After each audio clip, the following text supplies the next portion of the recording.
Students, today we get study chapter number 4 executive. First पढ़ेंगे introduction के बारे में। Legislative, executive and judiciary are the three organ of the government.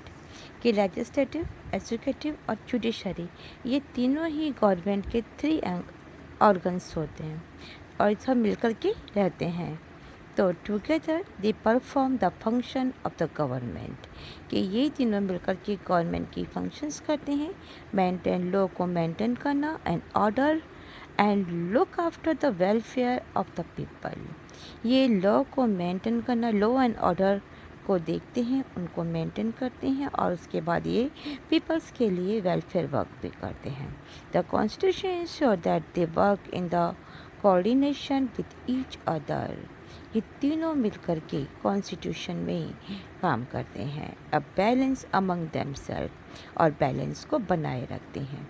In a parliament system executive and the legislative are interdepend. कि parliamentary system के अंदर educative और legislative एक दूसरे के ऊपर डिपेंड होते हैं और the legislative control the educative.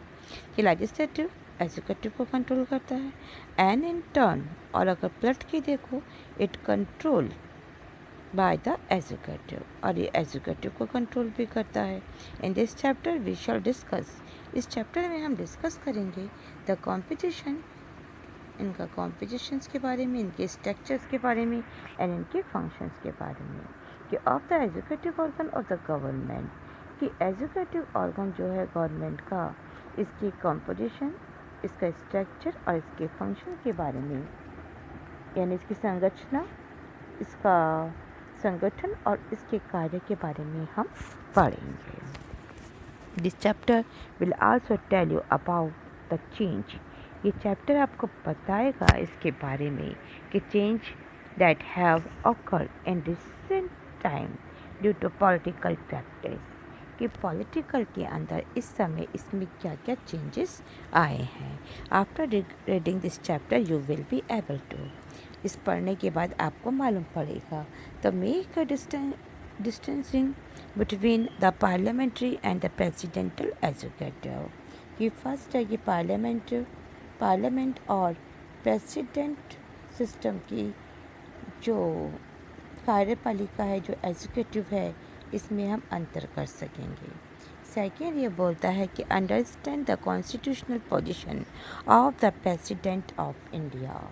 कि इंडिया के प्रेसिडेंट की कॉन्स्टिट्यूशन पोजीशन के बारे में हम समझेंगे कि इसकी पोजीशन क्या है। Know the composition and functions of the council of minister and the importance of the prime minister। कि मंत्रिपरिषद की संरचना और उसके कार्य के बारे में भी हम देख सकेंगे। And last, understand the importance of the function of the administrative machinery. कि एडमिनिस्ट्रेटिव मशीन के इम्पोर्टेंस और उसके वर्क के बारे में हम जानेंगे।